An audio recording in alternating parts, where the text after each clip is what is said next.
Hi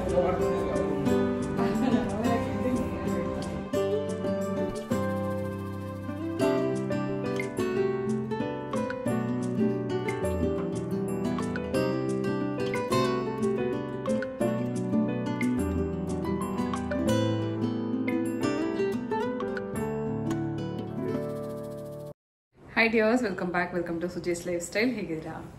ನೀವೆಲ್ಲರೂ ಚೆನ್ನಾಗಿದ್ದೀರಾ ಅಂತದ್ದು ನನ್ನ ಭಾವನೆ. ಇವತ್ತು ಸಂಜೆಯಿಂದ ನಾನು ಬ್ಲಾಗ್ ಸ್ಟಾರ್ಟ್ ಮಾಡಿದೆ. ಇವಾಗ ನಾನು ಶುರು ಮಾಡಿರೋ ಕಾರಣ ಏನಂದರೆ ನಿಮ್ಮ ಹತ್ರ ಒಂದು ಅಪಾಲಜೈಸ್ ಮಾಡ್ಕೋಬೇಕು. ನಿನ್ನೆ ಬ್ಲಾಗಲ್ಲಿ ನಾನೊಂದು ಸ್ಟೇಟ್ಮೆಂಟ್ ಹೇಳಿದ್ದೆ. ಅದು ವಿಷಯಗಳು ನಾವು ಹೇಳಬೇಕು ಅಂತ ಅಂದ್ಕೊಂಡಿರಲ್ಲ, ತಂತಾನೇ ಅದು ಹೊರಗಡೆ ಬಂದ್ಬಿಡುತ್ತೆ. ಸಂದರ್ಭ ಕೆಲವು ಹಾಗೆ ಇತ್ತು, ಮ್ಯಾಚ್ ಆಗ್ತಿತ್ತು. ಸೊ ಇದ್ರ ಬಗ್ಗೆ ನಾನು ಡೀಟೇಲಾಗಿ ನಿಮ್ಮ ಜೊತೆಗೆ ಮಾತಾಡ್ತೀನಿ. ತುಂಬ ಜನಕ್ಕೆ ನನ್ನ ಮಾತಿನ ಧಾಟಿಯಿಂದ ತುಂಬ ಬೇಜಾರಾಗಿದೆ. ನಾವು ನಿಮ್ಮಿಂದ ಈ ಥರ ಮಾತನ್ನು ಎಕ್ಸ್ಪೆಕ್ಟ್ ಮಾಡಲಿಲ್ಲ ಅಂತ ಹೇಳಿದರು. ಸಾಮಾನ್ಯವಾಗಿ ಜನಸಾಮಾನ್ಯರೆಲ್ಲ ಹೇಗೆ ಮಾತಾಡ್ತಿರೋ ಅದೇ ರೀತಿ ನಾನು ಹೇಳಿದ್ದೆ ಅಷ್ಟೇ. ಧರ್ಮಸ್ಥಳದ ಬಗ್ಗೆ ಆಗಲಿ, ಕುಂಭಮೇಳದ ಬಗ್ಗೆ ಆಗಲಿ ಬೇರೆ ಯಾವುದೇ ಉದ್ದೇಶ ಇಟ್ಕೊಂಡು ನಾನು ಹೇಳಿದಿಲ್ಲ. ನಾನು ಕೇಳಿರೋ ಪ್ರಕಾರ ನದಿನಲ್ಲಿ ಸ್ನಾನ ಮಾಡೋದ್ರಿಂದ ಪಾಪ ಕಳಿಯುತ್ತೆ ಅಂತ ಹೇಳ್ತಾರೆ, ಅದನ್ನು ನಾನು ಹೇಳಿದೆ ಅಷ್ಟೇ. ಹಾಗಂತ ನಾನು ಡೈರೆಕ್ಟಾಗಿ ಯಾರನ್ನೂ ಕೂಡ ದೂಷಿಸ್ತಾ ಇಲ್ಲ. ಕೆಲವು ಕಡೆ ಮನಸ್ಸಲ್ಲಿರುವಂಥ ನೋವಿಂದ ಕೆಲವು ಮಾತುಗಳು ನನಗೆ ಗೊತ್ತಿಲ್ಲ ಹೊರಗಡೆ ಬಂತು. ಒಂದು ಕೋಟ್ ಇದೆ ಹೇಳಬೇಕು ಅಂತಂದರೆ, ಏನಂತಂದರೆ people who love you most they will hurt you lot ಅಂತ ಹೇಳ್ತಾರೆ. ಯಾರು ನಾವು ಹೆಚ್ಚಾಗಿ ಪ್ರೀತಿಸ್ತಿರ್ತೀವೋ ಅವರಿಂದ ತುಂಬ ಹರ್ಟ್ ಆಗುತ್ತೆ. ಆ ಥರದ ಒಂದು ಸಂದರ್ಭದಲ್ಲಿ ನನ್ನ ಮನಸ್ಸಲ್ಲಿ ಏನೋ ಒಂದು ನೋವಿತ್ತು. ಆ ನೋವಲ್ಲೇ ಇದ್ದಾಗ ಈ ಥರ ಬ್ಲಾಗಲ್ಲಿ ನಾನು ವಾಯ್ಸ್ ಓವರ್ ಮಾಡಬೇಕಾದ್ರೆ ನನಗೆ ಗೊತ್ತಿಲ್ಲ, ಇದೊಂಥರ ಮ್ಯಾಚ್ ಆಗ್ತಾಯಿತ್ತು. ಹೊರಗಡೆ ಪ್ರಪಂಚದಲ್ಲಿ ನಡೀತಾ ಇರುವಂಥ ಕೆಲವು ಸಂದರ್ಭಗಳು, ಸನ್ನಿವೇಶಗಳು ಎಲ್ಲೋ ಒಂದು ಕಡೆ ನನಗೆ ತುಂಬಾ ಹರ್ಟ್ ಮಾಡ್ತಾಯಿತ್ತು.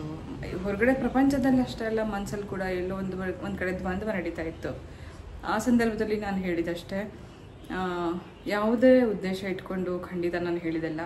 ಗೊತ್ತಿತ್ತು ಗೊತ್ತಿಲ್ಲದೆ ನನ್ನಿಂದ ಏನಾದರೂ ಒಂದು ಮಾತು ಹೊರಗಡೆ ಬಂದಿದ್ದರೆ, ಅದರಿಂದ ನಿಮಗೇನಾದ್ರು ಹರ್ಟ್ ಆಗಿದ್ದರೆ ಖಂಡಿತ ಹರ್ಟ್ ಆಗಿರುತ್ತೆ. ಆ ಉದ್ದೇಶ ಇಟ್ಕೊಂಡು ಯಾರಿಗೂ ನಾನು ಹೇಳಿದೆಲ್ಲ. ಮನಸ್ಸಲ್ಲಿ ಏನೋ ಒಂದು ದ್ವಂದ್ವಗಳು ನಡೀತಾ ಇರಬೇಕಾದ್ರೆ ನಾವು ಮಾತಾಡ್ತಿರ್ತೀವಿ, ನಮ್ಮಿಂದ ಹೊರಗಡೆ ಬರುವಂಥ ಮಾತು ಯಾವ ಧಾಟಿನಲ್ಲಿ ಇರುತ್ತೆ ಅಂತ ಕೆಲವು ಸಂದರ್ಭದಲ್ಲಿ ಅರ್ಥ ಆಗಲ್ಲ. ಕೆಲವು ಮಾತಾಡಿದ್ಮೇಲೆ ತಪ್ಪಾಯಿತು, ತಪ್ಪೋದು ಮಾತಾಡಿದ್ದು ಅಂತ ಅನಿಸುತ್ತೆ. ಅದೇ ರೀತಿ ನನಗೂ ಕೂಡ ಆ ಟೈಮಲ್ಲಿ ನನಗದು ತಪ್ಪು ಅಂತ ಅನಿಸ್ಲಿಲ್ಲ. ನನಗೆ ಯಾವುದೇ ಕಾರಣಕ್ಕೂ ನಾನು ಮಾತಾಡಿ ತಪ್ಪು ಅಂತ ಅನಿಸ್ಲಿಲ್ಲ. ನಾನಾಗಲೇ ಹೇಳಿದ್ನಲ್ಲ, ಎಲ್ಲೋ ಒಂದು ಕಡೆ ನಮ್ಮ ಮನಸ್ಸಿಗೆ ಹರ್ಟ್ ಆದಾಗ ಆ ಹರ್ಟ್ ಅಥವಾ ನೋವು ನಮಗೆ ಬೇರೆ ರೀತಿಯಲ್ಲೇ ಮಾತಾಡಿಸ್ತಿರುತ್ತೆ. ಆ ರೀತಿ ಒಂದು ಸಂದರ್ಭದಲ್ಲಿ ಮಾತಾಡಿದಷ್ಟೇ ಬಿಟ್ಟರೆ ಬೇರೆ ಯಾರನ್ನೂ ಉದ್ದೇಶ ಇಟ್ಕೊಂಡು ನಾನು ಮಾತಾಡಿದ್ದಲ್ಲ.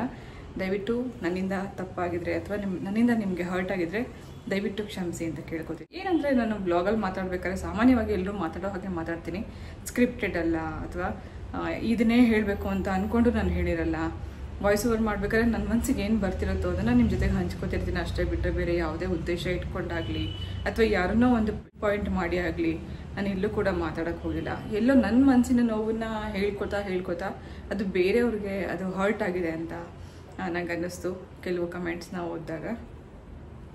ದಯವಿಟ್ಟು ಅದಕ್ಕೋಸ್ಕರ ಮತ್ತೊಮ್ಮೆ ನಿಮ್ಮೆಲ್ಲರನ್ನು ಕ್ಷಮೆ ಕೇಳ್ಕೊತೀನಿ.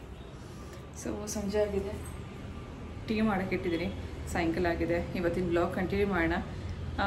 ಹಿಂದಿನ ಬ್ಲಾಗಲ್ಲೂ ಕೂಡ ನಾನು ಸ್ವಲ್ಪ ಬ್ಲಾಗ್ನ ಚಿಕ್ಕದು ಮಾಡಿದೆ. ತುಂಬ ಲಾಂಗ್ ವೀಡಿಯೋ, ನಾನು ಒಂದು ವಾರಕ್ಕೊಂದು ವೀಡಿಯೋ ಹಾಕ್ತಾಯಿದ್ದೀನಿ. ಯಾರೊಬ್ಬರು ಹೇಳಿದರು ವಾರಕ್ಕೊಂದು ವೀಡಿಯೋ ಹಾಕ್ತಾಯಿದ್ದೀರಾ ಅಂತ. ಇದೇ ಹೇಳಿದ್ನಲ್ಲ, ಕೆಲವೊಂದು ಸಮಯ ಸಂದರ್ಭ ಈ ಥರದ್ದೆಲ್ಲ ನಮ್ಮನ್ನು ಫ್ರೀ ಮೈಂಡೆಡ್ ಆಗಿರೋದಕ್ಕೆ ಅಥವಾ ಫ್ರೀ ಆಗಿರೋದಕ್ಕೆ ಬಿಡೋದೇ ಇಲ್ಲ. ಹಾಗಾಗಿ ನನಗೆ ಎಷ್ಟೋ ಸತಿ ಬ್ಲಾಗ್ನ ಹಂಚ್ಕೋಬೇಕು ಅಂತ ಅನಿಸಿದ್ರು ಕೂಡ ಆಗ್ತಿರ್ಲಿಲ್ಲ. ಹಾಗಾಗಿ ವಾರಕ್ಕೆರಡು ಈಗ ಬ್ಲಾಗ್ ಬರ್ತಾಯಿದೆ. ನಾನು ಬ್ಲಾಗ್ ಮಾಡೋದಂತೂ ನಿಲ್ಲಿಸ್ತಾ ಇಲ್ಲ, ಶೂಟ್ ಮಾಡ್ತಿರ್ತೀನಿ. ಬಟ್ ಅದಕ್ಕೆ ಅಂತ ಕೂತ್ಕೊಂಡು ಟೈಮ್ ಕೊಟ್ಟು ನನಗೆ ವಾಯ್ಸ್ ಓವರ್ ಮಾಡೋಕ್ಕೂ ಟೈಮ್ ಸಿಗ್ತಾ ಇಲ್ಲ ಅಷ್ಟೇ. ಸುಜಿಸ್ ಲೈಫ್ ಸ್ಟೈಲ್ ಫ್ಯಾಮಿಲಿನ ಫಾಲೋ ಮಾಡ್ತಿರೋ ಪ್ರತಿಯೊಬ್ಬರು ಕೂಡ ತುಂಬ ಪ್ರೀತಿ ಕೊಟ್ಟು ನನ್ನನ್ನು ಇದುವರೆಗೂ ನಡೆಸ್ಕೊಂಡು ಬಂದಿದ್ದೀರಾ. ಇದೇ ರೀತಿ ಪ್ರೀತಿ ಕೊಡಿ, ಅದು ಹಾಗೆ ಹರಿಸಿ ಆಶೀರ್ವದಿಸಿ ಅಂತ ಕೇಳ್ಕೊತೀನಿ. ನನ್ನಿಂದ ತಪ್ಪಾಗಿದ್ದರೆ ದಯವಿಟ್ಟು ಕ್ಷಮಿಸಿ ಅಂತ ಕೇಳ್ಕೊತೀನಿ.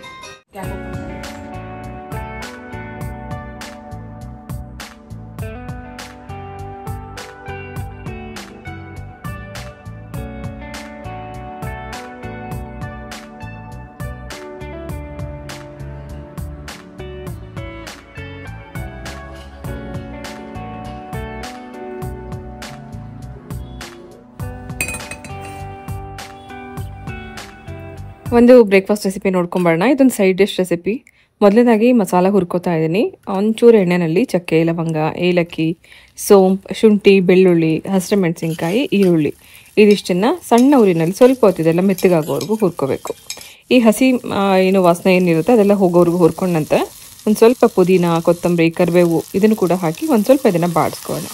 ಇದಾದ ನಂತರ ಒಂದು ಮುಷ್ಟಿಯಷ್ಟು ಕಾಯಿ ತುರಿ ಹಾಕ್ತಾಯಿದ್ದೀನಿ. ಕಾಯಿ ಅಥವಾ ಒಣ ಕೊಬ್ಬರಿ ತುರಿ ಯಾವುದನ್ನು ಬೇಕಾದ್ರೆ ಹಾಕ್ಕೋಬೋದು. ಇದೆಲ್ಲ ಮಸಾಲ ಒಂದೇ ಒಂದು ಸ್ವಲ್ಪ ಹೊತ್ತು ಮಿಕ್ಸ್ ಮಾಡಿಕೊಂಡು ನಂತರ ಇದನ್ನು ಸಣ್ಣ ಮಿಕ್ಸಿ ಜಾರಲ್ಲಿ ಹಾಕಿ ಒಂದು ಸ್ವಲ್ಪ ನೀರು ಹಾಕಿ ಗ್ರೈಂಡ್ ಮಾಡ್ಕೋಬೇಕು. ಇದೊಂದು ಗ್ರೇವಿ ರೆಸಿಪಿ. ನೀವು ಇದನ್ನು ಪೂರಿ, ಚಪಾತಿ, ದೋಸೆ ಮತ್ತು ಅನ್ನ, ರೊಟ್ಟಿ ಇಂಥದಕ್ಕೆಲ್ಲ ಸೈಡ್ ಡಿಶಲ್ಲಿ ಕೊಡ್ಬೋದು. ತುಂಬ ಚೆನ್ನಾಗಿರುತ್ತೆ. ಮಸಾಲೆ ಎಲ್ಲ ಹುರ್ಕೊಂಡಾದ ನಂತರ ಸ್ವಲ್ಪ ಮಿಕ್ಸಿ ಜಾರಲ್ಲಿ ಹಾಕಿದ್ದನ್ನು ನೀರು ಹಾಕಿ ರುಬ್ಬಿಟ್ಕೊಂಡಿದ್ದೀನಿ. ಮತ್ತು ಅದೇ ಕುಕ್ಕರಲ್ಲಿ ಒಂದು ಸ್ವಲ್ಪ ತುಪ್ಪ ಹಾಕಿದ್ದೀನಿ. ತುಪ್ಪ ಬದಲಾಗಿ ನೀವು ಎಣ್ಣೆ ಕೂಡ ಉಪಯೋಗಿಸ್ಕೋಬೋದು. ಒಗ್ಗರಣೆಗೆ ಒಂದು ಸ್ವಲ್ಪ ತುಪ್ಪ ಬಿಸಿ ಮಾಡ್ಕೊಂಡ ನಂತರ ಸ್ವಲ್ಪ ಸಾಸಿವೆ, ಕರಿಬೇವು ಹಾಕಿ ಹುರ್ಕೊಂಡ ನಂತರ ಇದಕ್ಕೆ ಒಂದು ಕ್ಯಾರೆಟ್ ಕಟ್ ಮಾಡಿ ಹಾಕಿದ್ದೀನಿ. ಆನಂತರ ಒಂದು ದೊಡ್ಡದೊಂದು ಟೊಮೆಟೊ ಹಾಕಿದ್ದೀನಿ. ಇದು ಸ್ವಲ್ಪ ಹೊತ್ತು ಹುರ್ಕೊಂಡ ನಂತರ ಇದಕ್ಕೆ ಸ್ವಲ್ಪ ಹಸಿ ಬಟಾಣಿ, ನಮ್ಮ ಹತ್ರ ಏನೇನು ತರಕಾರಿ ಇರುತ್ತಲ್ಲ ಅದೆಲ್ಲ ಹಾಕ್ಕೋಬೋದು. ಸ್ವಲ್ಪ ರುಚಿಗೆ ಉಪ್ಪು ಹಾಕಿದ್ದೀನಿ. ಟೊಮೆಟೊ ಹಾಕಿದ ಕೂಡಲೇ ಸ್ವಲ್ಪ ಉಪ್ಪು ಹಾಕೊಳ್ಳೋದ್ರಿಂದ ಟೊಮೆಟೊ ಬೇಗ ಮೆತ್ತಗಾಗುತ್ತೆ. ಆನಂತರ ಬೇಯಿಸಿಟ್ಕೊಂಡಿರೋಂಥ ಹಸಿ ಬಟಾಣಿ ಹಾಕ್ತಾಯಿದ್ದೀನಿ. ಕುಕ್ಕರಲ್ಲಿ ಕೂಗಿಸ್ತಾ ಇರೋದ್ರಿಂದ ನೀವು ಬೇಯಿಸಿ ಹಾಕೋವಂಥ ಅವಶ್ಯಕತೆ ಇಲ್ಲ, ಡೈರೆಕ್ಟಾಗಿ ಹಾಕ್ಕೋಬೋದು. ನಾನು ಮುಂಚೆನೇ ಸ್ವಲ್ಪ ಇದನ್ನು ಬೇಯಿಸಿ ಇಟ್ಕೊಂಡಿದ್ದೆ, ಅದೇ ಬಟಾಣಿ ಇಲ್ಲಿ ಉಪಯೋಗಿಸ್ಕೊಂಡಿದ್ದೀನಿ. ನೀರು ಸಮೇತ ಹಾಕಿದ್ದೀನಿ. ಹಾಗೆ ಈ ಬಟಾಣಿ ಬೇಯಿಸುವಾಗ ಕೂಡ ಒಂದು ಸ್ವಲ್ಪ ಉಪ್ಪು ಹಾಕಿದ್ದೀನಿ. ಸೊ ಉಪ್ಪು, ಖಾರ ಇದೆಲ್ಲ ಟೇಸ್ಟ್ ಚೆಕ್ ಮಾಡ್ಕೋಬೇಕು. ನಂತರ ರುಬ್ಬಿರೋಂಥ ಖಾರ, ಒಂದು ಸ್ವಲ್ಪ ನೀರು ಹಾಕೋಣ. ಇದೊಂದು ಸೆಮಿ ಕನ್ಸಿಸ್ಟೆನ್ಸಿ ಗ್ರೇವಿ ಆಗಿರೋದ್ರಿಂದ ಸುಮಾರು 1 ಅಥವಾ 1.5 ಕಪ್ಪಷ್ಟು ನೀರಿಲ್ಲಿ ಉಪಯೋಗಿಸ್ಕೊಂಡು ಮಸಾಲೆ ಎಲ್ಲ ಹಾಕಿ ಉಪ್ಪು, ಖಾರ ಎಲ್ಲ ಟೇಸ್ಟ್ ಚೆಕ್ ಮಾಡಿ 2 ವಿಸಿಲ್ ಕೂಗಿಸಿದ್ದೀನಿ. 2 ವಿಸಿಲ್ ನಂತರ ರುಚಿಯಾಗಿರುವಂಥ ಒಂದು ಸೈಡ್ ಡಿಶ್ ರೆಸಿಪಿ ರೆಡಿ ಆಯಿತು. ಇದನ್ನು ಸಾಗು ಥರ ಅಂತ ಅನ್ಕೋಬೋದು. ಸೊ ನಮ್ಮ ಹತ್ರ ಇರೋವಂಥ ತರಕಾರಿಗಳು ಏನೇನಿತ್ತು ಅದನ್ನು ಮಾತ್ರ ಹಾಕಿದ್ದೀನಿ. ಅಂದರೆ ನನ್ನ ಹತ್ರ ಸ್ವಲ್ಪ ಇದ್ದಿದ್ದೆ ಕ್ಯಾರೆಟ್ ಅದೊಂದು ಹಾಕಿದ್ದೀನಿ, ಬಟಾಣಿ ಹಾಕಿದ್ದೀನಿ ಅಷ್ಟೇ. ಬಿಟ್ಟರೆ ಬೇರೆ ಏನು ತರಕಾರಿ ಹಾಕಿಲ್ಲ. ನೀವು ಇದಕ್ಕೆ ಬೇಕಾದ್ರೆ ಹುರುಳಿಕಾಯಿ, ಹೂಕೋಸು ಇದೆಲ್ಲ ಸೇರಿಸ್ಕೊಂಡ್ರೆ ಇನ್ನೂ ಚೆನ್ನಾಗಿರುತ್ತೆ. ಸೊ ದೋಸೆ ಕೂಡ ಹಾಕಿ ಇದ್ರ ಜೊತೆಗೆ ಬಿಸಿ ಬಿಸಿ ದೋಸೆ ಜೊತೆಗೆ ಈ ಸೈಡ್ ಡಿಶ್ ರೆಸಿಪಿ ಸರ್ವ್ ಮಾಡ್ತಾಯಿದ್ದೀನಿ. ಎಸ್ಪೆಷಲಿ ಈ ಗ್ರೇವಿ ಅಥವಾ ಈ ಸಾಗು ಪೂರಿಗೆ ತುಂಬ ಚೆನ್ನಾಗಿರುತ್ತೆ. ಸೊ ಪೂರಿ, ಚಪಾತಿ, ದೋಸೆ, ಈವನ್ ಅನ್ನಕ್ಕೂ ಕೂಡ ನೀವು ಇದನ್ನು ಕಲಿಸ್ಕೊಂಡು ತಿನ್ಬೋದು. ಒಂದ್ಸತಿ ನೀವು ಇದನ್ನು ಟ್ರೈ ಮಾಡಿ ನೋಡಿ. ಇದೊಂದು ಪ್ರೀ ಆರ್ಡರ್ ಬಂದಿತ್ತು ಎಂಗೇಜ್ಮೆಂಟ್ ಫಂಕ್ಷನ್ಗೆ ಅಂತ. ಅವರು ನಮಗೆ ಇಂಥದ್ದು ಬೇಕು ಅಂತ ಹೇಳಿದರು. ಹುರಿಗಡಲೆ ಉಂಡೆ, ಕಡಲೆ ಬೀಜದ ಉಂಡೆ ಈ ಥರದ್ದೆಲ್ಲ ಹೇಳಿದರು. ಎಳ್ಳುಂಡೆ ಆ ಥರದ್ದೆಲ್ಲ ಹೇಳಿದರು. ಅದನ್ನು ನಾನು ಒಂದೊಂದೇ ಪ್ರಿಪೇರ್ ಮಾಡೋದನ್ನು ಸ್ವಲ್ಪ ವೀಡಿಯೋ ಶೂಟ್ ಮಾಡಿದ್ದೀನಿ. ಹುರಿದಿರೋ ಕಡಲೆ ಬೀಜ, ಅದಕ್ಕೆ ಸಮ ಪ್ರಮಾಣದಲ್ಲಿ ಬೆಲ್ಲ, ಸ್ವಲ್ಪ ಕೊಬ್ಬರಿ ತುರಿ, ಹಾಗೆ ಕಡಲೆ ಬೀಜದ ಪುಡಿನೂ ಕೂಡ ಇಟ್ಕೊಂಡಿದ್ದೀನಿ. ಕೆಲವೊಮ್ಮೆ ನಮಗೇನಾದ್ರು ಉಂಡೆ ಕಟ್ಟಕ್ಕೆ ಬರಲಿಲ್ಲ ಅಂದರೆ ಕಡಲೆ ಬೀಜ ಪುಡಿ ಹಾಕಿ ಉಂಡೆ ಕಟ್ಕೋಬೋದು. ಸ್ವಲ್ಪ ಅದು ಎಕ್ಸ್ಟ್ರಾ ಮಾಡಿ ಇಟ್ಕೊಂಡಿದ್ದೆ ಎಮರ್ಜೆನ್ಸಿಗೆ ಇರಲಿ ಅಂತ. ಸೊ ಬೆಲ್ಲಕ್ಕೆ ಸ್ವಲ್ಪ ನೀರು ಹಾಕಿ ಸ್ವಲ್ಪ ಇದು ಪಾಕ ಬರ್ಸ್ಕೋಬೇಕು. ಉಂಡೆ ಕಟ್ಟಿ ಮಾಡ್ತಾ ಇರೋದ್ರಿಂದ ಸ್ವಲ್ಪ ಗಟ್ಟಿ ಇನ್ನು ಪಾಕ ಬರ್ಸ್ಕೋಬೇಕು. ನಾವು ಹೇಗೆ ಕಜ್ಜಾಯಕ್ಕೆಲ್ಲ ತಗೋತೀವಲ್ಲ ಅದೇ ರೀತಿಯೇ ಇದು ಹಾಕಿ ನಮಗೆ ಕೈಗೆ ಇದು ಉಂಡೆ ಬರೋ ಹಾಗಿದ್ರೆ ಮಾತ್ರ ಇದು ಕರೆಕ್ಟಾಗಿ ಪಾಕ ಬಂದಿದೆ ಅಂತ ಅರ್ಥ. ಸೊ ಇದೇ ಥರನೇ ನಾವು ಕೊಬ್ಬರಿಯಿಂದ ಉಂಡೆ ಮಾಡ್ಕೋಬೋದು. ಬರೀ ಕೊಬ್ಬರಿ ಹಾಕಿ ಬೆಲ್ಲದಲ್ಲಿ ಉಂಡೆ ಮಾಡ್ಕೋಬೋದು. ಕಡಲೆ ಬೀಜದ ಉಂಡೆ, ಹಾಗೆ ಹುರುಗಡಲೆ ಉಂಡೆ, ಎಳ್ಳುಂಡೆ ಇದೆಲ್ಲ ಮಾಡ್ತೀವಲ್ಲ, ಸೇಮ್ ಒಂದೇ ಥರನೇ ಪಾಕ ಕರೆಕ್ಟಾಗಿ ತೆಕ್ಕೊಂಡ್ರೆ ನೀವು ಯಾವುದೇ ಉಂಡೆ ಮಾಡಿ ಪರ್ಫೆಕ್ಟಾಗಿ ಬರುತ್ತೆ. ಆನಂತರ ಪಾಕ ತೆಕ್ಕೊಂಡ್ಮೇಲೆ ತುರಿದಿಟ್ಕೊಂಡಿರೋಂಥ ಕೊಬ್ಬರಿ ತುರಿ ಹಾಗೆ ಕಡಲೆ ಬೀಜ ಹಾಕಿ ಮಿಕ್ಸ್ ಮಾಡಿಕೊಂಡು ಮತ್ತೆ ಜಾಸ್ತಿ ಇದನ್ನು ಕುದಿಸೋವಂಥ ಅವಶ್ಯಕತೆ ಇಲ್ಲ. ಅಂದರೆ ತುಂಬ ಹೊತ್ತು ಬೇಯಿಸೋಕೆ ಹೋಗಬಾರ್ದು. ಆಲ್ರೆಡಿ ಇದು ಪಾಕ ಬಂದಿದೆ. ಪಾಕದಲ್ಲಿ ಚೆನ್ನಾಗಿ ನಾನು ಮಿಕ್ಸ್ ಮಾಡ್ಕೊಂಡ ನಂತರ ಬಿಸಿ ಬಿಸಿ ಇರುವಾಗಲೇ ಇದನ್ನು ಉಂಡೆ ಕಟ್ಕೋತಾ ಹೋಗಬೇಕು. ಈ ಟೈಮಲ್ಲಿ ಬೇಕಾದ್ರೆ ಒಂದು ಸ್ವಲ್ಪ ತುಪ್ಪ ಹಾಕ್ಕೋಬೋದು. ತುಪ್ಪ, ಏಲಕ್ಕಿ ಪುಡಿ ಇದೆಲ್ಲ ಬೇಕಾದ್ರೆ ಎಕ್ಸ್ಟ್ರಾ ನೀವು ಹಾಕ್ಕೋಬೋದು. ಸೊ ಅದಾದ ನಂತರ ನಾನು ಇಲ್ಲಿ ಉಂಡೆ ಕಟ್ಟೋದಕ್ಕೆ ಕೆಲವೊಮ್ಮೆ ತುಂಬ ಕೈ ಬಿಸಿ ಆಗುತ್ತೆ, ಸುಡುತ್ತೆ. ಅದಕ್ಕೋಸ್ಕರ ಫಸ್ಟ್ ಪಕ್ಕದಲ್ಲಿ ಒಂದು ಬೌಲಲ್ಲಿ ನೀರು ಇಟ್ಕೊಂಡಿದ್ದೀನಿ. ಕೈಗೆ ಬಿಸಿ ತಾಗಬಾರ್ದು ಅಂದರೆ ಫಸ್ಟು ಕೈಯಲ್ಲಿ ನೀರಲ್ಲಿ ಒದ್ದೆ ಮಾಡ್ಕೊಂಡ ನಂತರ ಒಂದು ಬೌಲಲ್ಲಿ ಫಸ್ಟು ನಾನು ಸ್ವಲ್ಪ ತುಪ್ಪ ಹಚ್ಚಿ ಇಟ್ಕೊಂಡಿದ್ದೆ. ಈಸಿಯಾಗಿ ಉಂಡೆ ಮಾಡುವಂಥ ಒಂದು ಟಿಪ್ಸ್ ಇದು. ಕೈಯಲ್ಲಿ ಸ್ವಲ್ಪ ನೀವು ಬೇಕಾದ್ರೆ ಈ ಥರ ಶೇಪ್ ಕೊಟ್ಕೋಬೋದು ಅಷ್ಟೇ. ಬೌಲಲ್ಲಿ ಹೀಗೆ ತಿರುಗಿಸ್ತಾ ಹೋದರೆ ಅದರಲ್ಲೇ ನೀಟಾಗಿ ರೌಂಡಾಗಿ ಆಗುತ್ತೆ. ಸೊ ಈಸಿಯಾಗಿ ನೀವು ಈ ಥರ ಪಾಕ ತೆಗೆದಿರೋ ಅಂಥದ್ದನ್ನು ಕೈಯಲ್ಲಿ ಮುಟ್ಟಕ್ಕಾಗಲ್ಲ ಅಂಥದ್ದನ್ನು ಹೀಗೆ ಏನು ಬೌಲ್ ಸಹಾಯದಿಂದ ಉಂಡೆ ಮಾಡ್ಕೋಬೋದು. ಈವನ್ ಮುದ್ದೆ ಕೂಡ ಒಬ್ಬರು ಪಾತ್ರೆನಲ್ಲಿ ಹೀಗೆ ಮಾಡ್ತಾರೆ, ಕೈ ಬಿಸಿ ಆಗುತ್ತೆ ಅಂತ ಅನ್ನೋದಕ್ಕೋಸ್ಕರ ಸ್ವಲ್ಪ ತುಪ್ಪ ಹಚ್ಚಿಟ್ಕೊಂಡಿದ್ರೆ ಅಂಟಲ್ಲ, ಬೇಗ ಬೇಗ ಉಂಡೆ ಮಾಡ್ಕೋತಾ ಹೋಗ್ಬೋದು. ಒಬ್ಬೊಬ್ಬರೇ ಈ ಥರದ್ದು ಏನಾದ್ರು ಮಾಡಬೇಕು ಅಂತ ಅನಿಸಿದಾಗ ಈ ಥರ ಟಿಪ್ಸ್ ತುಂಬ ಹೆಲ್ಪ್ ಆಗುತ್ತೆ. ತುಂಬ ಜನ ಕೇಳ್ತಿರ್ತಾರೆ, ನಿಮಗೆ ಟಯರ್ಡ್ ಆಗಲ್ವಾ ಇಷ್ಟೊಂದೆಲ್ಲ ಮಾಡ್ತೀರಾ ಅಂತ. ಆಬ್ವಿಯಸ್ಲಿ ಟಯರ್ಡ್ ಆಗುತ್ತೆ, ತುಂಬ ಕಾಲು ನೋವು ಬರುತ್ತೆ. ತುಂಬ ಹೊತ್ತು ನಿಂತ್ಕೊಂಡು ಕೆಲಸ ಮಾಡೋದ್ರಿಂದ ಅಥವಾ ಕೆಳಗಡೆ ಫ್ಯಾಕ್ಟ್ರಿ ವರ್ಕ್ ಮತ್ತು ಮೇಲ್ಗಡೆ ಕೆಲಸ, ಅಡುಗೆ ಮನೆ ಕೆಲಸ ಇದೆಲ್ಲ ಒಟ್ಟಿಗೆ ಒಬ್ಬಳೇ ಮ್ಯಾನೇಜ್ ಮಾಡಬೇಕಾದ್ರೆ ಖಂಡಿತ ನನಗೂ ಸುಸ್ತಾಗುತ್ತೆ. ಆದರೆ ಎಲ್ಲೂ ತೋರಿಸ್ಕೋತಾ ಇಲ್ಲ ಅಷ್ಟೇ. ನಂಬಿಕೆಯಿಂದ ನನಗೆ ಒಂದು ಆರ್ಡರ್ ಬಂದಿರುತ್ತೆ. ಆ ಆರ್ಡರ್ನ ಕರೆಕ್ಟಾಗಿ ಟೈಮಿಗೆ ತಲುಪಿಸ್ಬೇಕು ಅಂತ ನಾನು ಉದ್ದೇಶ ಇಟ್ಕೊಂಡು ಇದನ್ನೆಲ್ಲ ನಾನು ಮಾಡಿ ಕಳಿಸ್ತಿರ್ತೀನಿ. ಖಂಡಿತ at the end of the day ನನಗೆ ತುಂಬ ಕಾಲು ನೋವು ಇರುತ್ತೆ, ಟಯರ್ಡ್ ಆಗಿರುತ್ತೆ. ರಾತ್ರಿ ಹೊತ್ತು ಹೋಗಿ ಮತ್ತೆ ಅಡುಗೆ ಮನೇಲಿ ಕೆಲಸ ಮಾಡೋಕ್ಕೂ ಶಕ್ತಿ ಇರಲ್ಲ, ಅಷ್ಟು ಸುಸ್ತಾಗಿರ್ತೀನಿ. ಎನಿವೇಸ್ ಇದು ನಮ್ಮ ಕರ್ತವ್ಯ, ಎಲ್ಲ ಕೆಲಸ ನಾವು ಮಾಡಲೇಬೇಕು. ಮಾಡ್ತೀನಿ ಅಂತ ಒಪ್ಕೊಂಡಿದ್ದೀನಿ ಅಂತ ಅಂದಮೇಲೆ ಅದನ್ನೆಲ್ಲ ನಾನು ಸಹಿಸ್ಕೊಂಡು ಹೋಗಲೇಬೇಕು. ಅದೇ ರೀತಿ ಬೆಲ್ಲದ ಪಾಕ ತೆಕ್ಕೊಂಡು ನಾನು ಹುರ್ಗಡ್ಲೆ ಉಂಡೆ ಕೂಡ ಮಾಡಿಟ್ಟಿದ್ದೀನಿ. ಅನಂತರ ರವೆ ಉಂಡೆ ಕೇಳಿದರು, ರವೆ ಉಂಡೆ ಕೂಡ ಇಲ್ಲಿ ರೆಡಿ ಮಾಡ್ತಾ ಇದ್ದೀನಿ. ಸ್ವಲ್ಪ ಇದು ತೆಳ್ಳಗಾಗೋಯ್ತು. ಸೊ ಗಡಿಬಿಡಿನಲ್ಲಿ ಮಾಡಬೇಕಾದ್ರೆ ಕೆಲವೊಮ್ಮೆ ಚಾತುರ್ಯ ನಡೆದೋಗುತ್ತೆ ನನ್ನಿಂದನೂ. ಸ್ವಲ್ಪ ಹಾಲು ಜಾಸ್ತಿ ಆಗೋಯ್ತು, ಹಾಗಾಗಿ ಸ್ವಲ್ಪ ಮೆತ್ತಗಾಗಿದೆ. ಆರಿದ್ಮೇಲೆ ಮತ್ತೆ ಇದು ಗಟ್ಟಿ ಆಗುತ್ತೆ. ಸ್ವಲ್ಪ ಒಂದು 4-5 ಸ್ಪೂನಷ್ಟು ಹಾಲು ಹಾಕಿ ಮಿಕ್ಸ್ ಮಾಡ್ಕೊಂಡಿದ್ರೆ ಕರೆಕ್ಟಾಗಿರ್ತಿತ್ತು. ನಾನು ಸ್ವಲ್ಪ ಇದು ಜಾಸ್ತಿ ಹಾಕ್ತೆ ಅಂತ ಅನ್ನಿಸ್ತು. ಸ್ವಲ್ಪ ಮೆತ್ತಗಾಗಿದೆ ಅಷ್ಟೇ, ಬಿಟ್ಟರೆ ಮಿಕ್ಕಿದೆಲ್ಲ ತಿಂಡಿ ಸ್ವಲ್ಪ ಟೈಮ್ ತೊಗೊಂಡು ನಾನು ಇದನ್ನೆಲ್ಲ ರೆಡಿ ಮಾಡಿದ್ದಾಗಿತ್ತು. ನೆಕ್ಸ್ಟ್ ಡೇ ಬೆಳಗ್ಗೆನೇ ಇದನ್ನ ಆರ್ಡರ್ ಕಳಿಸೋದಕ್ಕೋಸ್ಕರ ಇದನ್ನು ರೆಡಿ ಮಾಡಿ ಇಟ್ಕೊಂಡಿದ್ದೆ.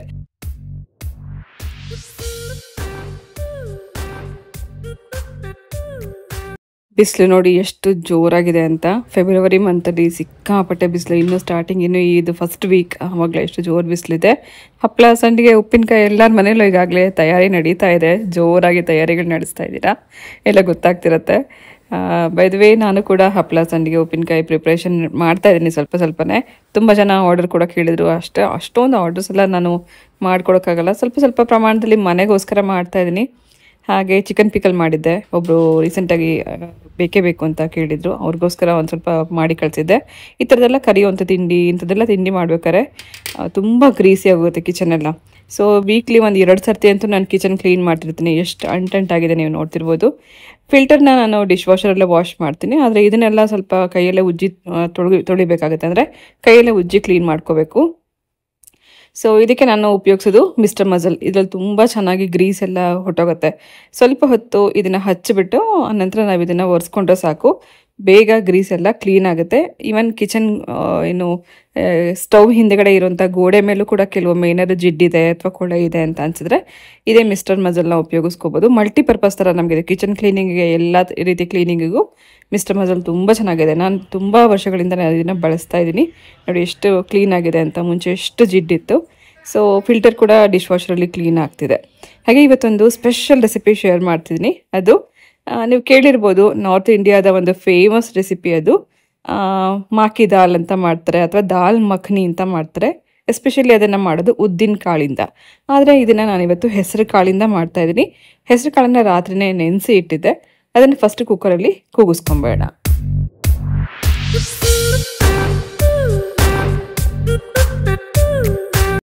ಹೆಸರು ಕಾಳು ಬೇಯಿಸುವಾಗಲೇ ಸ್ವಲ್ಪ ಮಸಾಲೆನೂ ಸೇರಿಸಿ ಬೇಯಿಸೋದ್ರಿಂದ ಅದರದ್ದು ಘಮ ತುಂಬ ಚೆನ್ನಾಗಿರುತ್ತೆ.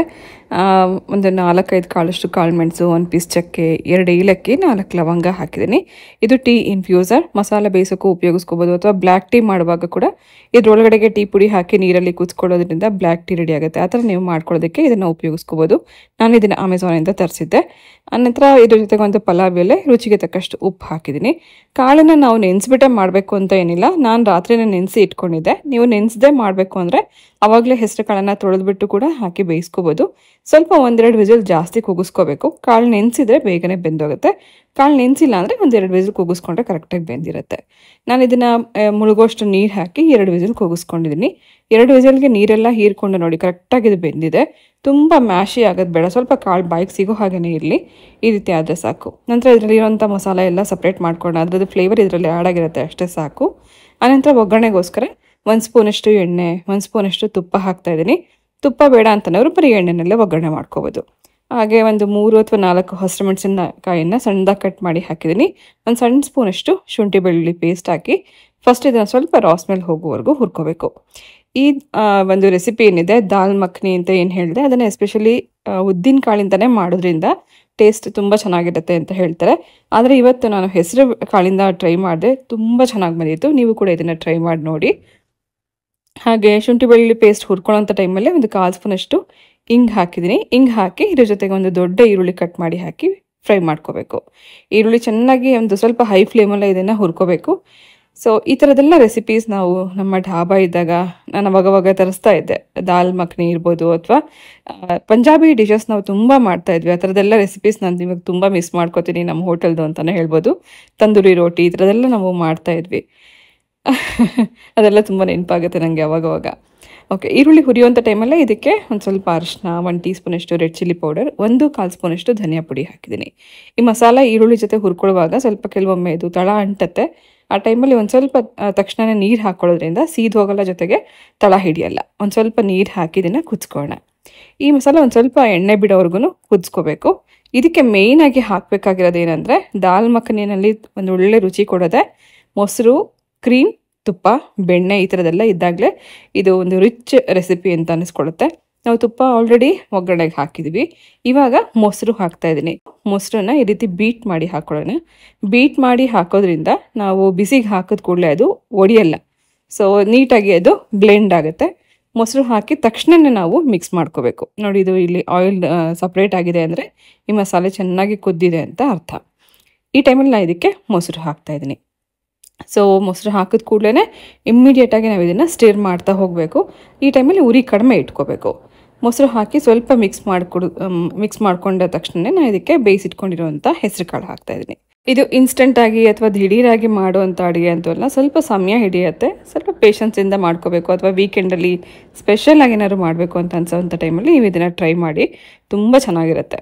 ಸೊ ಮಸಾಲೆ ಹಾಕಿ ಅಂದರೆ ಮೊಸರು ಹಾಕಿ ಸ್ವಲ್ಪ ಮಿಕ್ಸ್ ಮಾಡ್ಕೊಂಡು ಕೂಡಲೇ ನಾನು ಇದಕ್ಕೆ ಬೇಯಿಸಿಟ್ಕೊಂಡಿರುವಂಥ ಹೆಸರು ಕಾಳು ಹಾಕಿ ಮಿಕ್ಸ್ ಮಾಡ್ಕೊಂಡಿದ್ದೀನಿ.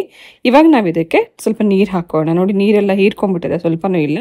ಹೆಸರು ಕಾಳು ಹಾಕಿರೋ ನೀರೆಲ್ಲ ಕಮ್ಮಿ ಆಗಿರೋದ್ರಿಂದ ನಾನು ಇದಕ್ಕೆ ಎಕ್ಸ್ಟ್ರಾ ನೀರು ಹಾಕ್ತಾಯಿದ್ದೀನಿ. ಹಾಗೆ ಈ ಮಸಾಲೆನಲ್ಲಿ ಈ ಕಾಳು ತುಂಬ ಕುದಿಸೋವಂಥ ಅವಶ್ಯಕತೆ ಇಲ್ಲ. ಒಂದು ಸಣ್ಣ ಊರಿನಲ್ಲಿ ಒಂದು 5 ನಿಮಿಷ ಬೇಯಿಸ್ಕೋಬೇಕು ಈ ಮಸಾಲ ಕಾಳಿಗೆ ಹಿಡಿಯೋವರೆಗೂ ಮಾತ್ರ. ಹಾಗೆ ನೀರು ಕೂಡ ಇದಕ್ಕೆ ಜಾಸ್ತಿ ಹಾಕಬಾರ್ದು. ಸ್ವಲ್ಪ ಇದು ತಿಕ್ಕಾಗಿ ಇದ್ರೇ ನಮಗೆ ರೊಟ್ಟಿಗೆ ಮತ್ತು ಚಪಾತಿಗೆ ಇಂಥದಕ್ಕೆಲ್ಲ ಚೆನ್ನಾಗಿರುತ್ತೆ. ಅಂದರೆ ತಂದೂರಿ ರೋಟಿ ಮತ್ತು ಬಟರ್ ರೋಟಿ, ಬಟರ್ ನಾನ್ ಈ ಥರದ್ದೆಲ್ಲ ಮಾಡ್ತಾರಲ್ಲ, ಅದಕ್ಕೆ ಬೆಸ್ಟ್ ಕಾಂಬಿನೇಷನ್ ಇದು. ಸ್ವಲ್ಪ ನೀರು ಹಾಕಿ ಮಿಕ್ಸ್ ಮಾಡ್ಕೊಂಡು ನಂತರ ನಾನು ಇದಕ್ಕೆ ಫ್ರೆಶ್ ಕ್ರೀಮ್ ಹಾಕ್ತಾಯಿದ್ದೀನಿ. ನಾನಿವತ್ತು ಫ್ರೆಶ್ ಕ್ರೀಮ್ ಹಾಕ್ತಿರೋದು ನಮ್ಮ ಮನೆಯಲ್ಲಿ ತೆಗೆದಿಟ್ಕೊಂಡಿರೋಂಥ ಹಾಲಿನ ಕೆನೆನೇ ಹಾಕ್ತಾಯಿದ್ದೀನಿ. ನೀವು ಬೇಕಿದ್ರೆ ರೆಡಿಮೇಡ್ ಫ್ರೆಶ್ ಕ್ರೀಮ್ ಏನು ಸಿಗುತ್ತಲ್ಲ ಅದನ್ನೇ ಉಪಯೋಗಿಸ್ಕೋಬೋದು. ಅಥವಾ ಮನೆಯಲ್ಲಿ ನೀವು ಹಾಲು ಕಾಯಿಸಿದಾಗ ತೆಗೆದಿಟ್ಟಿರ್ತೀರಲ್ಲ ಹಾಲಿನ ಕೆನೆ, ಅದನ್ನೇ ಚೆನ್ನಾಗಿ ರೀತಿ ಬೀಟ್ ಮಾಡಿ ಹಾಕಬೇಕು. ಎಲ್ಲೂ ನಮಗೆ ಅದು ಕೆನೆ ಸಿಗಬಾರ್ದು. ಸ್ವಲ್ಪ ನುಣ್ಣಗಾಗೋ ಹಾಗೆ ಇದನ್ನು ಸ್ಪೂನಲ್ಲಿ ಮಿಕ್ಸ್ ಮಾಡ್ಕೊಂಡ ನಂತರ ನಾವು ಇದಕ್ಕೆ ಹಾಕೋಣ. ತುಪ್ಪ ಹಾಕಾಯಿತು, ಮೊಸರು ಹಾಕಾಯಿತು. ಇವಾಗ ಹಾಲಿನ ಕೆನೆ ಹಾಕಿದ್ದೀನಿ. ನೋಡಿ ಎಷ್ಟು ರಿಚ್ ಟೇಸ್ಟ್ ಕೊಡ್ತಾ ಇದೆ ಅಂತ. ಹಾಲಿನ ಕೆನೆ ಹಾಕೋದ್ರಿಂದ ಟೇಸ್ಟ್ ಇನ್ಹ್ಯಾನ್ಸ್ ಆಗುತ್ತೆ. ಪಾಲಕ್ ಪನ್ನೀರ್ ಮಾಡುವಾಗ ಕೂಡ ನಾವು ಹಾಲಿನ ಕೆನೆ ಹಾಕೋದು ಅದೇ ಕಾರಣಕ್ಕೆ, ಅಂದರೆ ಟೇಸ್ಟ್ ಚೆನ್ನಾಗಿ ಬರುತ್ತೆ ಅಂತನಕ್ಕೋಸ್ಕರ. ಫ್ಲೇವರ್ಗೋಸ್ಕರ ಸ್ವಲ್ಪ ಕಸೂರಿ ಮೇಥಿ ಹಾಕಿ ಮಿಕ್ಸ್ ಮಾಡ್ಕೊಳ್ಳೋಣ. ಇದಕ್ಕೆ ಮೇಯ್ನಾಗಿ ಇನ್ನೊಂದು ಇಂಗ್ರೀಡಿಯೆಂಟ್ ಆ್ಯಡ್ ಮಾಡಬೇಕಾಗಿರೋದು ಏನಂತಂದರೆ ಬೆಣ್ಣೆ. ದಾಲ್ ಮಖನಿ ಅಂತ ಹೇಳೋದೆ ಇದಕ್ಕೆ ಬೆಣ್ಣೆ ತುಂಬ ಜಾಸ್ತಿ ಹಾಕಿ ಮಾಡ್ತಾರೆ. ಸ್ವಲ್ಪ ನಾನಿಲ್ಲಿ ಅವಾಯ್ಡ್ ಮಾಡಿದ್ದೀನಿ. ಸೊ ಬೆಣ್ಣೆ ನಾವು ಸರ್ವಿಂಗ್ ಟೈಮಲ್ಲಿ ಹಾಕೋಣ. ಇನ್ನೇನಿದು ಲಾಸ್ಟ್ ಆಯಿತು ಅಂತನ್ನುವಾಗ ಒಂದು 1/4 ಸ್ಪೂನಷ್ಟು ಗರಂ ಮಸಾಲ ಹಾಕೋಣ. ನಾನಿಲ್ಲಿ ನಮ್ಮ ನಾನ್ ವೆಜ್ ಮಸಾಲೆನೇ ಹಾಕಿದ್ದೀನಿ. ನಮ್ಮ ಹತ್ರ ಸಿಗೋವಂಥ ನಾನ್ ವೆಜ್ ಮಸಾಲ ಅಥವಾ ಚಿಕನ್ ಮಟನ್ ಮಸಾಲ ನೀವು ಗರಂ ಮಸಾಲ ಥರ ಉಪಯೋಗಿಸ್ಕೋಬೋದು, ಬಿರಿಯಾನಿ ಮಸಾಲ ಥರ ಉಪಯೋಗಿಸ್ಕೋಬೋದು. ಅಥವಾ ಈ ಥರ ರೆಸಿಪಿಗೆ ಲಾಸ್ಟಲ್ಲಿ ಫ್ಲೇವರ್ಗೋಸ್ಕರ 1/4 ಸ್ಪೂನಷ್ಟು ಹಾಕೋದ್ರಿಂದ ಅದು ಗರಂ ಮಸಾಲ ಒಳ್ಳೆ ಘಮನೂ ಕೊಡುತ್ತೆ. ಸರ್ವಿಂಗ್ ಟೈಮಲ್ಲಿ ನಾನು ಇದಕ್ಕೆ ಮೇಲ್ಗಡೆಯಿಂದ ಸ್ವಲ್ಪ ಫ್ರೆಶ್ ಕ್ರೀಮ್ ಹಾಗೆ ಬೆಣ್ಣೆ ಹಾಕಿ ಸರ್ವ್ ಮಾಡ್ತಾಯಿದ್ದೀನಿ. ಸೊ ರುಚಿಯಾಗಿರೋಂಥ ದಾಲ್ ಮಖನಿಗೆ ಟಕ್ಕರ್ ಕೊಡೋ ರೀತಿಯಲ್ಲಿ ಹೆಸರು ಕಾಳಿಂದ ಮಾಡಿರೋಂಥ ಏನು ದಾಲ್ ಮಖನಿಯ ಮತ್ತೊಂದು ರೆಸಿಪಿ ಇಲ್ಲಿ ಶೇರ್ ಮಾಡಿದ್ದೀನಿ. ಖಂಡಿತ ಟ್ರೈ ಮಾಡಿ ನೋಡಿ.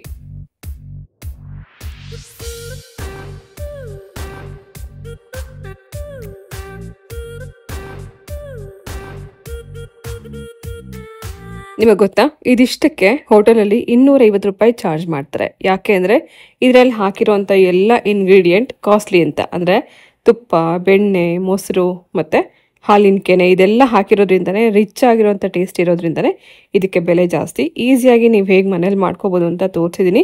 ಖಂಡಿತ ಟ್ರೈ ಮಾಡಿ. ಇದಕ್ಕೆ ನಾನು ಒಂದು ತಂದೂರಿ ರೊಟ್ಟಿ ಅಥವಾ ನೀರು ರೊಟ್ಟಿ ಮಾಡ್ತಾಯಿದ್ದೀನಿ. ಮೊದಲೇ ನಾನು ಇದಕ್ಕೆ ಗೋಧಿ ಹಿಟ್ಟಿಗೆ ಒಂದು ಸ್ವಲ್ಪ ಸೋಡಾ ಮತ್ತು ಬೇಕಿಂಗ್ ಪೌಡರ್, ಅಂದರೆ ಒಂದು 1/4 ಸ್ಪೂನಷ್ಟು ಸೋಡಾ, ಬೇಕಿಂಗ್ ಪೌಡರ್, ಸ್ವಲ್ಪ ಸಕ್ಕರೆ, ಉಪ್ಪು, ಹಾಗೆ 1 ಸ್ಪೂನಷ್ಟು ಎಣ್ಣೆ ಹಾಕಿ ನೀರು ಹಾಕಿ ಕಲಸಿ ಇಟ್ಟಿದ್ದೆ. 1 ಗಂಟೆ ಬಿಟ್ಟ ನಂತರ ನಾನು ಇದನ್ನು ರೊಟ್ಟಿ ಮಾಡ್ತಾಯಿದ್ದೀನಿ. ಸೊ ಇದು ತುಂಬ ಸಾಫ್ಟಾಗಿರುತ್ತೆ. ನಿಮಗೆ ಗೋಧಿ ಹಿಟ್ಟಲ್ಲಿ ಮಾಡಿದ್ರು ಕೂಡ ನಾರಿದ್ದಂಗೆ ಇರಲ್ಲ, ತುಂಬ ಚೆನ್ನಾಗಾಗುತ್ತೆ. ಸೊ ತಂದೂರಿ ರೊಟ್ಟಿ ಅಂತಂದರೆ ನೀವು ಈಸ್ಟ್ ಹಾಕಿ ಮಾಡ್ಕೋಬೋದು. ವಿತೌಟ್ ಈಸ್ಟ್ ಅಂದರೆ ನೀವು ಸೋಡಾ ಹಾಕಿ ಮಾಡ್ಕೋಬೋದು. ಸ್ವಲ್ಪ ಒಂದು 2 ಚಿಟಿಕೆಯಷ್ಟು ಅಡುಗೆ ಸೋಡಾ, 1/4 ಸ್ಪೂನಷ್ಟು ಬೇಕಿಂಗ್ ಪೌಡರ್ ಹಾಕ್ಕೊಳ್ಳಿ, 1 ಸ್ಪೂನ್ ಸಕ್ಕರೆ, ಒಂದು ಸ್ವಲ್ಪ ಉಪ್ಪು, ಒಂದು ಸ್ವಲ್ಪ ಎಣ್ಣೆ, ನೀರು ಹಾಕಿ ಕಲಸಿ 1 ಗಂಟೆ ಬಿಟ್ಟ ನಂತರ ನೀವು ಈ ರೀತಿ ನೀರು ರೊಟ್ಟಿ ಅಥವಾ ತಂದೂರಿ ರೊಟ್ಟಿ ಮಾಡ್ಕೋಬೋದು. ಓವಲ್ ಶೇಪಲ್ಲೇ ಅಥವಾ ರೌಂಡಾಗಿ ಯಾವ ಥರ ಬೇಕಾದ್ರೆ ಲಟ್ಟಿಸ್ಕೋಬೋದು. ಲಟ್ಸಿದ ನಂತರ ನಾನು ಒಂದು ಸೈಡ್ಗೆ ನೀರು ಹಚ್ಚಿದ್ದೀನಿ. ನೀರು ಹಚ್ಚಿ ನಂತರ ನಾವು ಇದನ್ನು ತವಾ ಮೇಲೆ ಹಾಕೋಣ. ಡೈರೆಕ್ಟಾಗಿ ಇದನ್ನು ಕೆಂಡದ ಮೇಲೆ ಅಥವಾ ಬೆಂಕಿ ಮೇಲೆ ಸುಟ್ಟು ಮಾಡ್ತಾರೆ. ಆದರೆ ನಾನು ಇದನ್ನು ಕೆಂಡದ ಮೇಲೆ ಹಾಕ್ತಾಯಿಲ್ಲ, ತವಾ ಮೇಲೆನೇ ಸುಟ್ಟು ತೋರಿಸ್ತಾ ಇದ್ದೀನಿ. ಒಂದು ಸೈಡ್ ನೀರು ಹಚ್ಚಿ ಒಂದು ಕಡೆ ಚೆನ್ನಾಗಿ ಬೆಂದಿದೆ ಅಂತ ಗೊತ್ತಾದ ನಂತರ ಇನ್ನೊಂದು ಸೈಡ್ಗೂ ಕೂಡ ನೀರು ಹಚ್ಚಿಬಿಟ್ಟು ಬೇಯಿಸ್ಕೊಳ್ಳೋದ್ರಿಂದ ಚೆನ್ನಾಗಿ ಬೇಯುತ್ತೆ. ನಾವು ಸರ್ವಿಂಗ್ ಟೈಮಲ್ಲಿ ಬೇಕಿರೋ ನಾವು ಇದಕ್ಕೆ ಬೆಣ್ಣೆ ಹಚ್ಚಿ ಕೊಡ್ಬೋದು. ಸೊ ಇನ್ನೊಂದು ರೊಟ್ಟಿ ಕೂಡ ಅದೇ ಥರ ಓವಲ್ ಶೇಪಲ್ಲಿ ಲಟ್ಸ್ಕೊಂಡು ಸ್ವಲ್ಪ ನೀರು ಹಚ್ಚಿದ್ದೀನಿ. ನೀರು ಹಚ್ಚಿಬಿಟ್ಟು ಆ ಭಾಗ ಯಾವ ಕಡೆ ನಾವು ನೀರು ಹಚ್ಚಿರ್ತೀವಲ್ಲ ಆ ಸೈಡ್ನ ತವಾ ಮೇಲೆ ಹಾಕಬೇಕು. ಹಾಕಿದ ಕೂಡಲೇ ಅದೆಲ್ಲ ಬಬಲ್ ಏಳುತ್ತೆ ನೋಡಿ. ಅದು ಚೆನ್ನಾಗಿ ಬಬಲ್ ಬರ್ತಿದೆ ಅಂದರೆ ರೊಟ್ಟಿ ನಿಮಗೆ ಸಾಫ್ಟಾಗಿ ಬರುತ್ತೆ ಅಂತ ಅರ್ಥ. ನಾರ್ ಥರ ಆಗಲ್ಲ. ಖಂಡಿತ ಇದಕ್ಕೆ ಗೋಧಿ ಹಿಟ್ಟನ್ನೇ ಉಪಯೋಗಿಸ್ಕೋಬೇಕು, ಮೈದಾ ಹಿಟ್ಟು ಹಾಕಲೇಬೇಡಿ. ಸೊ ಸರ್ವಿಂಗ್ ಟೈಮಲ್ಲಿ ನಾನು ಇದಕ್ಕೆ ಒಂದು ಸ್ವಲ್ಪ ಬೆಣ್ಣೆ ಹಚ್ಚಿ ಗ್ರೇವಿ ಜೊತೆಗೆ ಸರ್ವ್ ಮಾಡ್ತಾ ಇದ್ದೀನಿ. ಎರಡದು ಕಾಂಬಿನೇಷನ್ ತುಂಬ ಚೆನ್ನಾಗಿತ್ತು. ಇವತ್ತು ತುಂಬ ಟೈಮ್ ಇತ್ತು ಅಂತ ಹೇಳ್ಬೋದು ಇದೆರಡನ್ನು ಮಾಡಲಿಕ್ಕೆ. ಸ್ವಲ್ಪ ಟೈಮ್ ತೊಗೊಂಡು ಬಾಯಿಗೆ ಒಂದು ಒಳ್ಳೆ ರುಚಿ ಕೊಡೋ ರೀತಿಯಲ್ಲಿ ಮಾಡಿದ್ದೆ. ಇದು ನೋಡಿ ಎಷ್ಟು ಚೆನ್ನಾಗಿ ಬಬಲ್ ಬರ್ತಾ ಇದೆ ಅಂತ. ಹೀಗೆ ಬಬಲ್ ಬರ್ತಿದೆ ಅಂದರೆ ರೊಟ್ಟಿ ನಿಮಗೆ ಸಾಫ್ಟಾಗಿ ಆಗುತ್ತೆ, ನಾರ್ ಅನ್ಸಲ್ಲ, ತುಂಬ ಚೆನ್ನಾಗಿರುತ್ತೆ. ಸೊ ಇದಕ್ಕೆ ನೀವು ಬೇಕಿದ್ರೆ ಎಳ್ಳು ಹಾಕ್ಕೋಬೋದು ಅಥವಾ ಕೊತ್ತಂಬರಿ ಸೊಪ್ಪು, ಕ್ಯಾರೆಟ್ ತುರಿ ಈ ಥರದನ್ನೆಲ್ಲ ಲಟ್ಸುವಾಗ ಒಂದು ಸ್ವಲ್ಪ ಮೇಲಿಂದ ಹಾಕಿ ನಿಧಾನಕ್ಕೆ ಲಟ್ಸಿ ಇದೇ ಥರ ನೀವು ತವಾ ಮೇಲೇ ಸುಟ್ಕೋಬೋದು. ತುಂಬ ಚೆನ್ನಾಗಿರುತ್ತೆ. ಸರ್ವಿಂಗ್ ಟೈಮಲ್ಲಿ ಖಂಡಿತ ಇದಕ್ಕೆ ಬೆಣ್ಣೆ ಹಚ್ಕೊಡಿ, ರುಚಿ ತುಂಬ ಚೆನ್ನಾಗಿರುತ್ತೆ. ಇದೆರಡದು ಕೂಡ ಬೆಸ್ಟ್ ಕಾಂಬಿನೇಷನ್ ಆಗಿತ್ತು. ನಮ್ಮನೆಯಲ್ಲಿ ಹೇಗೆ ಅಂದರೆ ನಾನು ಎಷ್ಟೇ ಕಷ್ಟಪಡಲಿ, ಎಷ್ಟೇ ಚೆನ್ನಾಗಿ ಮಾಡ್ಕೊಡ್ಲಿ, ಬಾಯಿಂದ ಒಂದೇ ಒಂದು ಮಾತು ಬರಲ್ಲ ತುಂಬ ಚೆನ್ನಾಗಿತ್ತು ಅಂತ ಮಾತ್ರ. ನಾನು ಎಕ್ಸ್ಪೆಕ್ಟ್ ಮಾಡ್ತಿರ್ತೀನಿ ಹೇಳ್ತಾರೆ ಅಂತ, ಹೇಳಲ್ಲ. ಓಕೆ, ಸೊ ಡಿಯರ್ಸ್, ಇದು ಇವತ್ತಿನ ಬ್ಲಾಗ್ ಆಗಿತ್ತು. ಮೇ ಬಿ ಇವತ್ತಿನ ಬ್ಲಾಗ್ ನಿಮ್ಮೆಲ್ಲರಿಗೂ ಇಷ್ಟ ಆಗಿದೆ ಅಂತ ಭಾವಿಸ್ತೀನಿ. ವಿಡಿಯೋ ಇಷ್ಟ ಆಗಿದೆ ಲೈಕ್ ಮಾಡಿ, ಶೇರ್ ಮಾಡಿ, ಸಬ್ಸ್ಕ್ರೈಬ್ ಮಾಡ್ಕೊಂಡು ನೋಡಿ ಅಂತ ಹೇಳ್ತಾ ನಾನು ಹೊರಡ್ತಾ ಇದ್ದೀನಿ. ಮತ್ತೆ ಸಿಗ್ತೀನಿ ನಾಳೆ ಇನ್ನೊಂದು ಇಂಟ್ರೆಸ್ಟಿಂಗ್ ಆಗಿರುವಂಥ ಬ್ಲಾಗ್ ಜೊತೆಗೆ. ಹೋಗ್ಬರಲಾ?